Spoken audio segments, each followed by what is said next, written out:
Please watch Hating Kapatid on YouTube. So it's free to watch. You can watch it the full episode of Hating Kapatid in YouTube. The title in English is Sharing Sibling.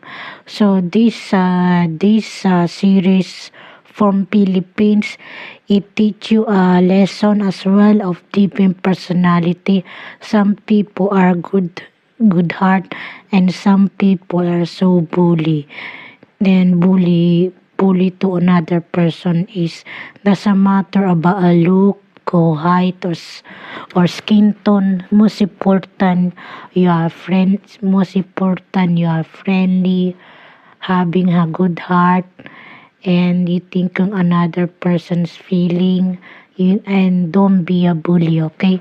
Bully is not good and it's not worth it.